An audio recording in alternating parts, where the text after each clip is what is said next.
छंद प्रकरण के अंतर्गत बढ़ते हुए क्रम में हम चल रहे हैं। आज जितने भी छंद हम लोग अध्ययन करेंगे ये सभी के सभी होंगे सममात्रिक छंद। कैसे रहेंगे? कल जो हमने अध्ययन किया था वो अलग अलग तरह के सम, अर्ध सम और विषम हर प्रकार के अध्ययन किए थे। तो इसलिए करवाए थे ताकि आप अच्छे से परिचित हो जाओ।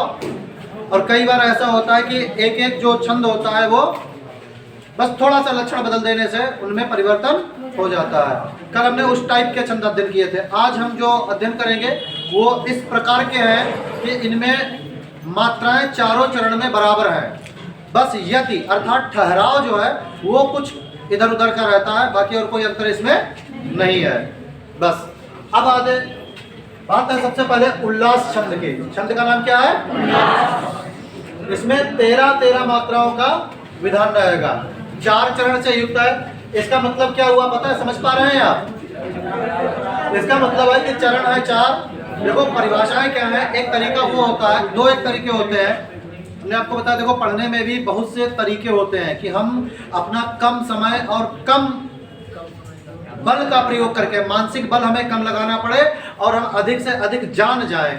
तो उसके लिए हमको एक तरीका अपनाना चाहिए। कई बार क्या होता है हम बहुत बड़ी बड़ी परिभाषाएं लिखते हैं, फिर उसके बाद में जब हम पढ़ते हैं तब वो हमारी समझ में आती है। कहो हाँ।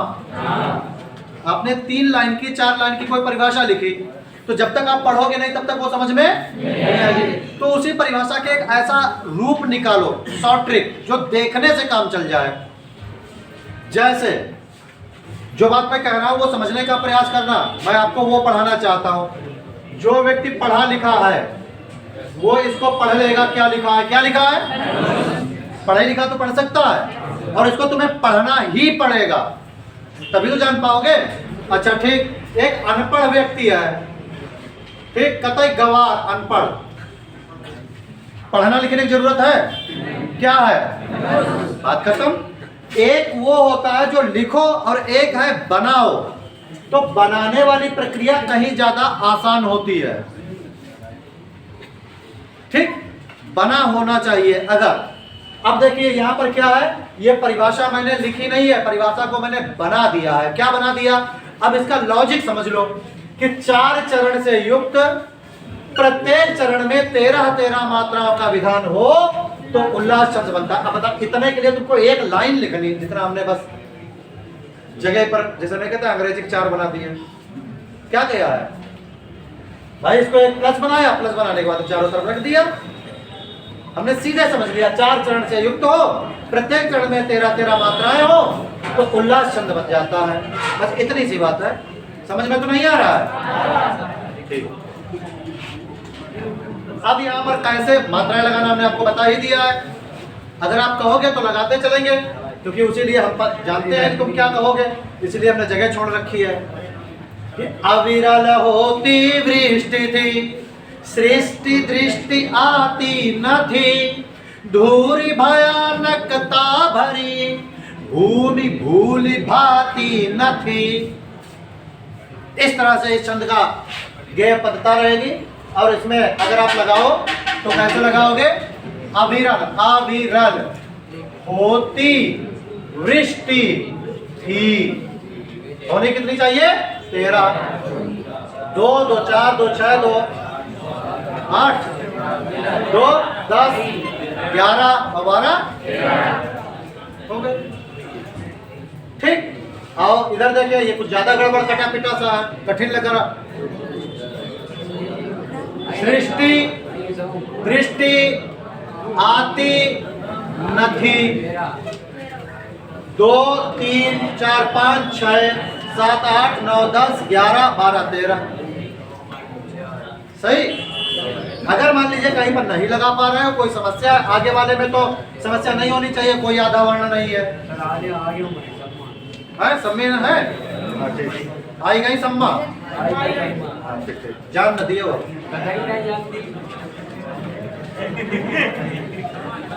चौपाई छंद। चौपाई छंद तो अच्छे से आपको आते होंगे, है ना?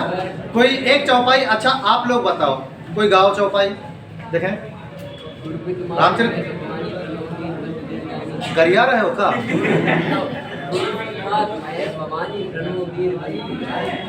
और कोई जो, अरे बहुत से लोग होंगे हाँ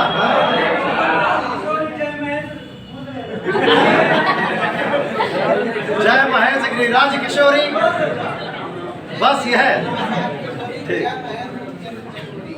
अच्छा चंद्र चकोरी रहा है, कोई बात नहीं, कोई बात नहीं। और कोई आप लोगों में से बहुत से बच्चे यहाँ पर होंगे जो ब्राह्मण परिवार से होंगे, क्या आपके यहाँ कभी रामचरितमानस नहीं पढ़ी जाती है? तो फिर क्यों नहीं बोल रहा है? बोलो बाकी कौन नहीं बोलेगा?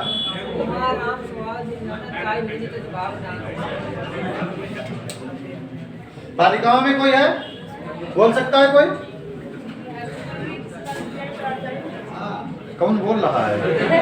अच्छा, रघुकुल रीति सदा चली आई प्राण जाए पर, रघुकुल रीति सदा चली आई प्राण जाहि पर वचन न जाई, तनु बिनु पारस नयन बिनु देखा, गहे घ्राण बिनु बास असेखा, सुन सिय सत्य आशीष हमारी, पूजहि मन कामना तुम्हारी।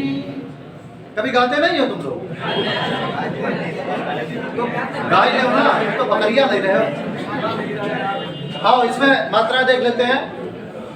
तानो बीनो परस नयन बीनु देखा, 2 2 4 2 6 7 8 9 10 11 12 13 14 15 4 चरण से युक्त प्रत्येक चरण में 16-16 मात्राओं का विधान होने पर चौपाई छंद का निर्माण होता है। ठीक, लग जाएगी आगे? कोई दिक्कत तो नहीं है? किस वाले में? इसमें पूजहि पूजहि मन कामना तुम्हारी। 2 हाँ कुछ गड़बड़ है। 2 2 4 2 6 7 8 9 10 11 12 13 14 15 16 17 हो गए।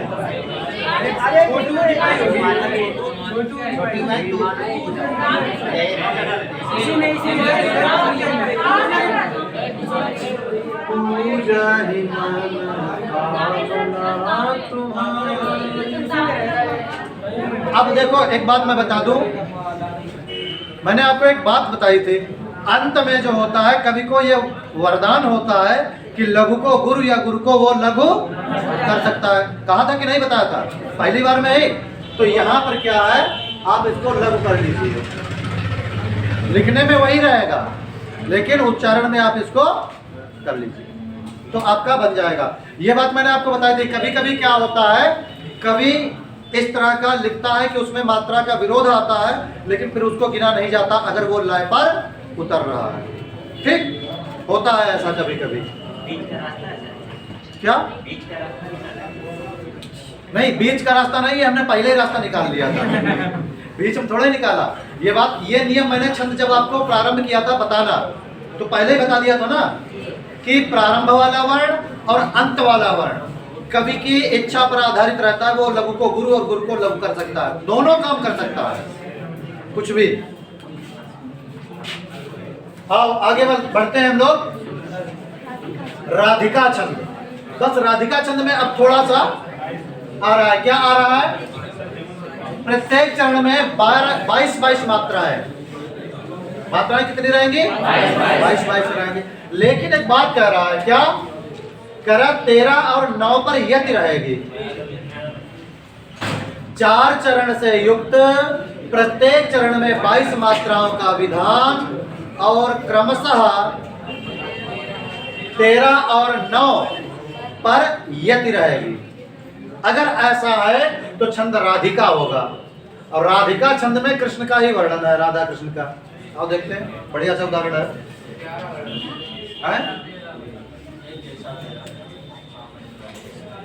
है कैसा तेरा प्यार सावरे प्यारे। इसकी लय क्या रहेगी, बड़ा शांत सी रहेगी।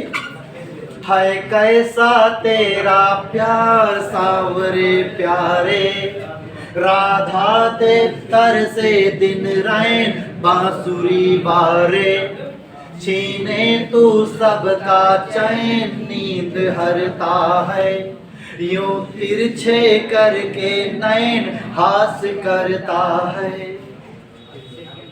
आओ मात्रा लगा लेते हैं, नया छंद है, बड़ा अजीब लग रहा होगा ना।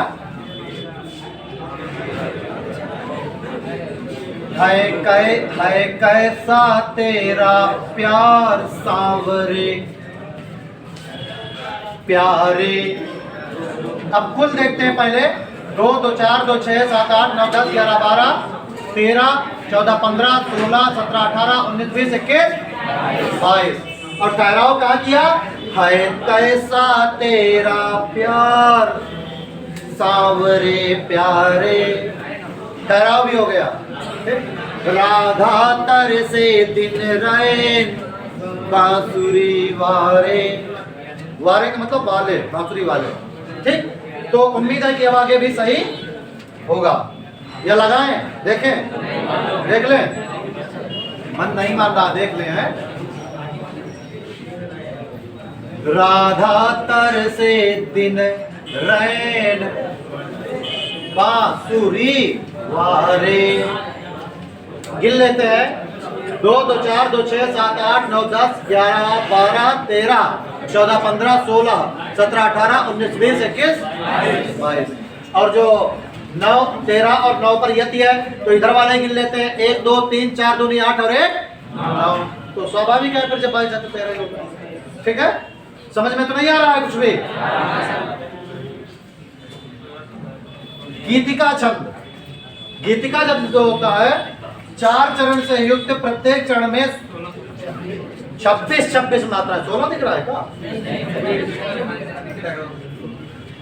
गीतिका छंद में 4 चरण होते हैं और चारों चरण में मात्राएं कितनी रहेंगी? 26 मात्राओं का विधान। लेकिन क्या कही, बोले क्रमशः 14 और 12 पर यति। 14 और 12 कितने होते हैं? 14 12 26 हो जाए। 14 और 12 पर ठहराव है। कैसे? इसको कोई गा सकता है? पढ़ो, पढ़ सकते हो। हे प्रभु आनंद दाता, ज्ञान हमको दीजिए, शीघ्र सारे दुर्गुणों को दूर हमसे कीजिए। हे प्रभु आनंद दाता, ज्ञान हमको दीजिए, लीजिए हमको शरण में, हम सदाचारी बने, ब्रह्मचारी धर्म रक्षक, वीर वृत्तधारी बने। हे प्रभु आनंद दाता,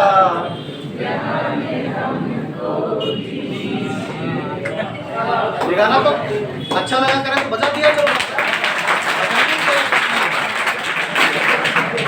तो ये जो है, अच्छा, इस पर कोई गीत भी लिखा गया है। कौन सा है? दिल के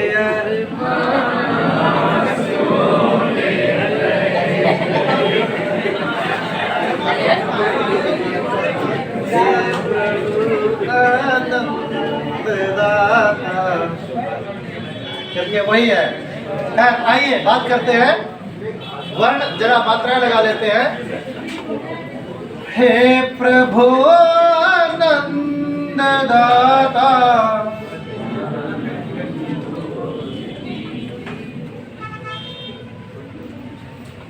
दीजिए। अब देखो ए छोटा है, लेकिन हम इसको पढ़ रहे हैं दीजिए। तीव्र पढ़ रहे हैं। तो यहाँ पर हम क्या लगा रहे हैं, गुरु लगा रहे हैं। देखें, हो सकता है गलती हो, लेकिन उम्मीद है गलती नहीं होगी, क्योंकि दीर्घ पढ़ा गया है तो दीर्घ ही रहेगा। मात्रा कितनी होनी चाहिए? 26। देखते हैं, 2 4 2 6 7 8 9 10 11 12 13 14 15 16 17 18 19 20 21 22 23 24 25 26 है। अगर इसको हम लघु लगाते हैं तो गड़बड़ हो जाता है। अब देखो वही बात आ गई कि नहीं आ गई? है लघु, लेकिन हमने क्या इसको पढ़ा? और वहां था क्या? गुरु। अब करना क्या पड़ा? तो ये वरदान होता है कवि पर, ठीक है। कहा जाता है जो कवि होता है ना, और देखो सृष्टि का निर्माण दो करते हैं, एक कवि करता है और एक विधाता करता है। विधाता के संसार में रस कितने हैं पता है? 6 रस है। ईश्वर जो रचना रचता है ना, उसमें 6 रस होते हैं, और जो कवि रचना अपनी करता है उसमें रस कितने होते हैं? 9। ये 6 रस पता कौन कौन से होते हैं? खट्टा, मीठा, कड़वा, कसैला, तीखा और नमकीन, ठीक। और वो कौन से रस रचता है? उसके अंदर 9 9 2 11, अब हो गए 12। ये 6 रस वाले, और कवि कितने रसों वाला? दुगुने, 12 रस। विधाता की सृष्टि में सुख और दुख जो आता है वो टाले नहीं टलता है जल्दी, है ना भाई? दुख है, दुखी बैठे हैं, लेकिन कवि की सृष्टि में जिस समय वो चाहे उस समय पर हंसो, जिस समय चाहे उस समय रोई लो, और दोनों में आनंद। अगर विधाता कष्ट दे तो बहुत कष्ट होता है, लेकिन कभी कष्ट दे तो उस कष्ट में भी आनंद होता है, क्योंकि उसको मजा आती है और सुनने में। ये बात समझ में नहीं आ पाई होगी? नहीं आई ना? जैसे आप कोई धारावाहिक देख रहे हो, या कोई आप गीत सुन रहे हो, पढ़ रहे हो, और वो दर्द भरा है, ठीक। अच्छा, उस दर्द भरे गीत को सुनकर आपको आनंद ही तो आता है, तभी तो बजाकर सुनते हो ना? नहीं समझ पा रहे हो? जब आपका मन विधाता की सृष्टि से दुखी होता है, तो आप कवि की सृष्टि में आकर उसकी रचना धर्मिता को सुनते हो, और उसको सुनकर आप आनंदित होते हो। मतलब विधाता जब तुम्हें कष्ट देता है तो तुम किसकी शरण में जाते हो? कवियों की शरण में जाते हो, और उसके वो दर्द भरी चीजों को सुनकर भी तुम आनंदित होते हो। तो सृष्टि कवि की विधाता की बजाय कवि की ज्यादा श्रेष्ठ मानी जाती है। इसीलिए कहा जाता है भारतीय कवि रचयति, कहता है नवरस रुचिराम, भारतीय कवि नवरसों से रुचिर है, और ऐसे भारत के कवियों की जय हो। तो वहां पर क्या कहा इसने? कहां पर आ गए थे? यही बता रहे थे सृष्टि वाली बात, कि वो अपनी मर्जी का मालिक है। अब आगे बात करते हैं वीर या आल्हा छंद का। छंद कौन सा है? अब वीर या आल्हा छंद। अच्छा, क्या जो मैं आपको बताता चला हूं वो बना लोगे अपने आप से?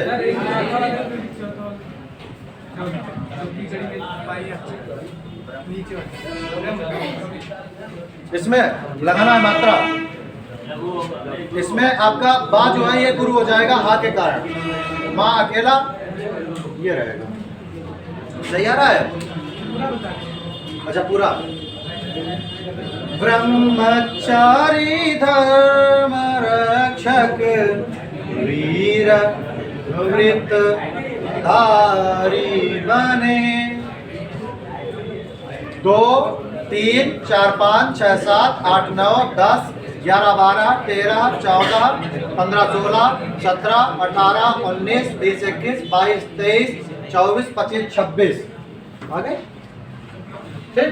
आप हो सकता है रक्षक में भी थोड़ा अटक रहे हो, है ना?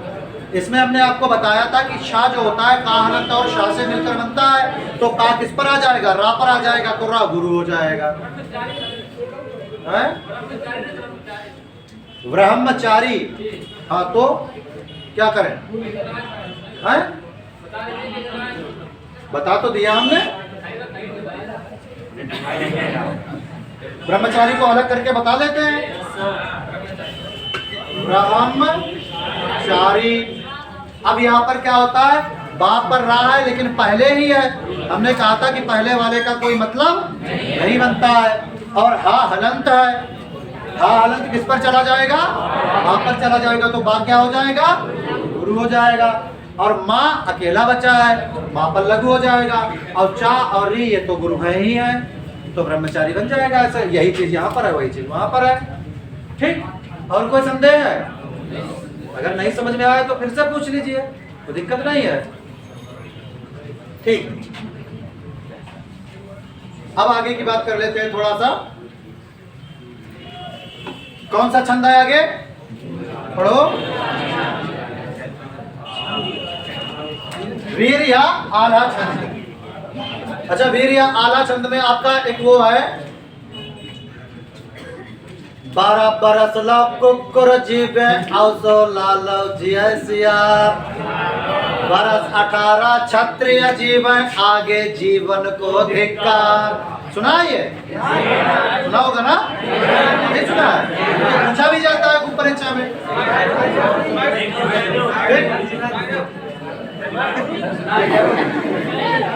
मात्राएं कितने हैं? वीर या आला छंद में मात्राएं 31 होती है। 4 चरण से युक्त, प्रत्येक चरण में 31 मात्राओं का विधान होता है। क्रमशः 8, 8, 15 पर यति होती है। कितने पर यति होती है? याद रहेगा? ठीक। अब क्या है, आपका जो उदाहरण ज्यादा आता है, देखो आता ये भी है, लेकिन वही उदाहरण जो मैं बोल रहा हूँ वो ज्यादा आता है। क्या है? क्या है कि 12 बरस लो कुकुर जीवे औसो लहलो जिया। लिखा है इसको, 12 बरस लो कुकुर जीवे औसो लहलो जिया, बरस 18 क्षत्रिय जीवे आगे जीवन को धिक्कार। ये कहा गया है आलखंड में कि क्षत्रियों का जीवन सबसे बढ़िया कितने वर्ष तक, अब आगे अगर कोई जी रहा है तो उसके जीवन को क्या है? धिक्कार। अच्छा ये बताओ, यहाँ पर ठाकुर कितने लोग हैं? कितने लोग क्षत्रिय हो? कितने लोग क्षत्रिय हो? आपकी उम्र कितनी हो गई? 21। आगे जीवन को धिक्कार। कितना? 18 ये? अच्छा नहीं भाई, तो देख खूब खुशियां मनाई ले। अब आप समझ रहे हो ना, ऐसा क्यों कहा गया? क्योंकि जो वीरता है, जो खून में उबाल है, वो कब तक रहता है? 18 के बाद में वो चीजें फिर कम होने लगती है। 15 से 18 तक बढ़ते क्रम में, और फिर उसके बाद में हो जाता है। इसलिए जीवन को क्या कहा? मतलब एक शौर्य, एक क्षत्रिय के लिए जीवन। बोले क्या कहा कि 12 बरस लो कुकुर जीव है। कुत्ता की उम्र कितनी मानी जाती है? 12। उसके बाद में फिर वो शिथिल हो जाता है। 12 बरस लो कुकुर जीव है, और 16 लो सियार की उम्र 16 वर्ष तक मानी जाती है। और बरस 18 क्षत्रिय जीव है। 18 वर्ष तक क्या होता है? उमंग होती है, और आगे जीवन को।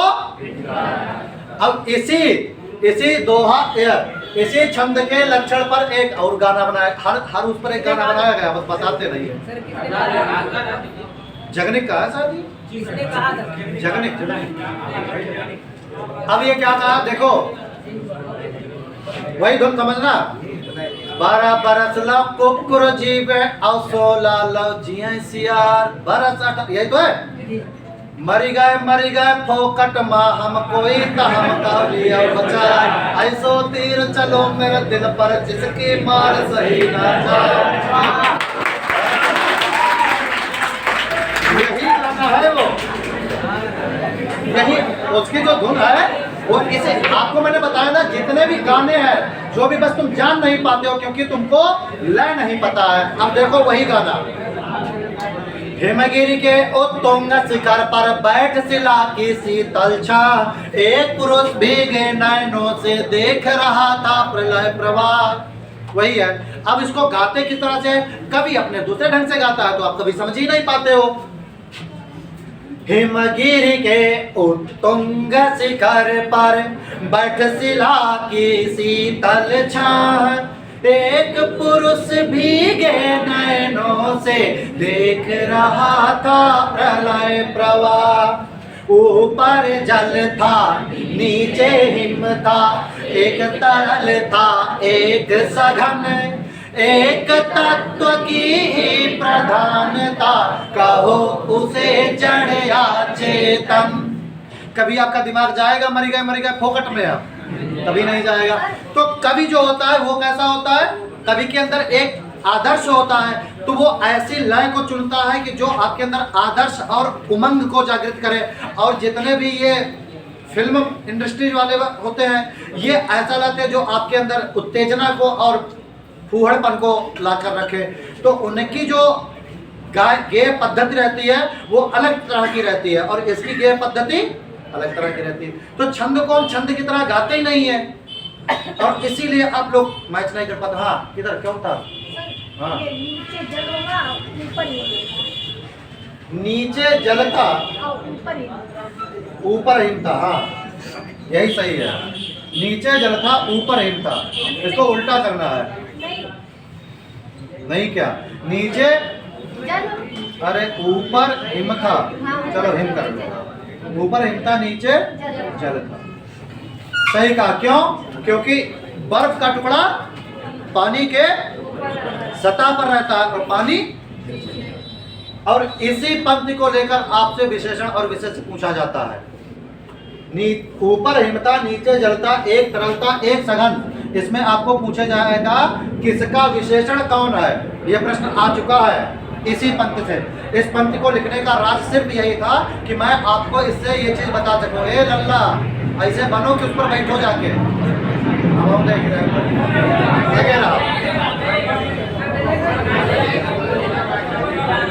एक कहावत कही जाती है ना,